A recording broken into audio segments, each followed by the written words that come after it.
Hi there, good day. I hope you're doing really, really well. I want to talk about a pretty important topic that I think, like deep down, or something in us knows that there's a thing, or that there's the barrier here around allowing ourselves to fully have what we need, what we want, and just having the ability to enjoy and allow goodness. And so today, I'm glad you're here with me. I'm Tracy Brown. I'm your somatic nutrition dietitian and attuned eating expert. And we're going to talk about a barrier that I call the nourishment barrier. And it has everything to do, probably, for most of you, around defense, meaning it's not that we want to not feel joy with our eating, to fully feel satisfied, to have what we want. There's just a barrier to allowing that. And there's going to be all kinds of reasons. But first, I want to talk a little bit about remembering that our relationship, we have relationships with everything. Relationship with our body, relationships with our food, sleep, play, all these physiologic things that recovery depends on, basically. And so that's why it's really important to not be as intellectual about like, okay, I know what I need to do and I just do it. And when that's difficult, we tend to blame ourselves versus get more curious and get more compassionate around, I wonder what's holding me back. And I wonder, what tape is running or what is running underneath the surface of what's happening on the surface with my food. And so that's what we want to talk about today. All right, so let's talk about satisfaction. That's an action, like literally getting satisfied is something that is important, and what that looks like and what maybe your goal is to be able to enjoy the sensations of eating and the experience of it. So where you are, what you ate, who you're with, and be able to integrate that, meaning like that happened and that was good, or that happened and that was good enough, or that happened and it wasn't as great, but I can still appreciate certain aspects of it, and be able to name all that and to know that's happening, and to be able to separate all that eating experience out from other things that might be running or happening in your life. So that would be our hopeful normative experience. And that kind of relates to our ability to like grab, essentially, like, here's the food I want, grab it and take it in, essentially.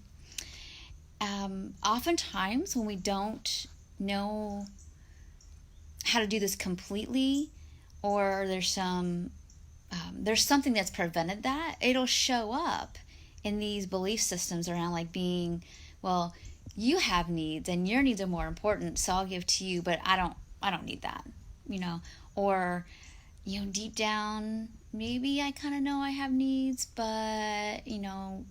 I don't want people to know my vulnerabilities.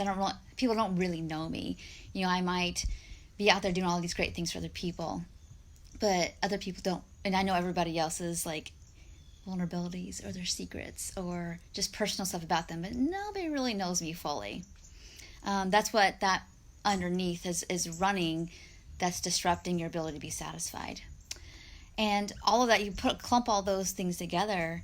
All this clumped together is a nourishment barrier. So what that looks like with our eating behavior is restricting, because we just can't let ourselves take in what we truly want or need. We might say that we want certain things, but we don't let ourselves have it, or let ourselves have certain experiences, or binging and purging. I see that a lot with people. That's like, I want to take it in, but I can't keep it. And there might be things running like I don't deserve it, or I'm not miserable enough yet, or I didn't get raging hungry, so I don't deserve to eat yet, or I can put it off. I'm tough, I can put it off, or I'm not miserable enough yet, so I can put it off.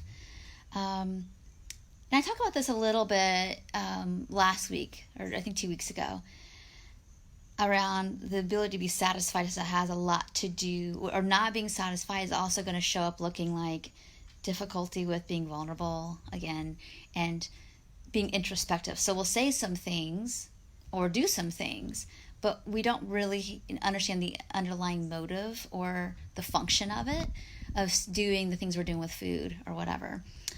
Sometimes there's some I don't love the word self-sabotage, but some people use that word of like things are going good and then it kind of blows up. difficulty with compliments, or even people being just thinking that you did a good job and say something, or like being in your presence and they tell you that, and that feeling uncomfortable. That will all, and it goes with the food, like that. Those things that show up in other parts of your life are going to look like, I can't let myself just be like nourished and okay and not have a thing running, and underneath, like, well, I wonder what that's about. And oftentimes it's either we're struggling with our own regulation and we don't know that we're dysregulated, or we're not giving ourselves the time and space to get regulated for things to go well for some reason. Again, it could be lack of worthiness, just being used to the chaos, whatever. Again, all that's going to show up. All this stew of stuff is why it's hard to get satisfied, why you have guilt around. And there's deeper stuff underneath that around, like, fearing being vulnerable because you might get hurt, or fearing if I eat the food I need, I'll gain weight and then people will judge me and I'll die, or whatever it is. It feels like that. I know it's real, but it may not be real for right now. But regardless, there's this struggle with like letting yourself be satisfied. And so if you're relating to any of this, it's really important that we start working with this ability to be present with what we need, and noticing that push and pull, and getting clear about like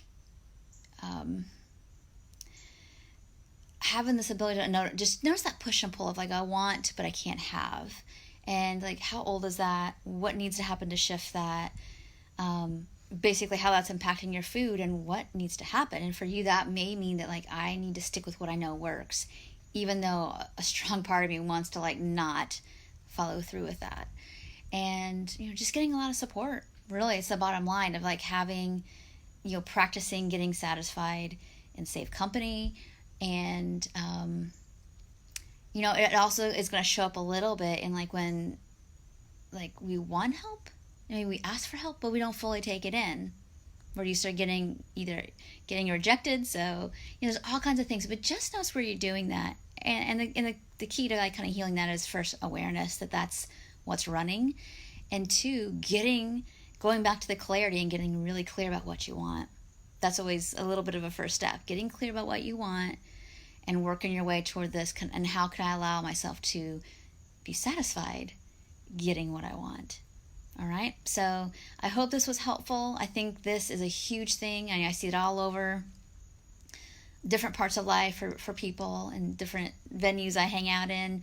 And I'm like, there's a reason why it's so hard to not feel guilty, to give ourselves what we want, or to even feel it's okay to get satisfied and move on. I mean, there's a reason for that. And we have to get really curious. That's the first step of what's going on there, and knowing, even if you know intellectually, that it's normal and healthy and safe and right to get your needs met and to be satisfied with the food you eat. Just inherently know that's normal. That's normal.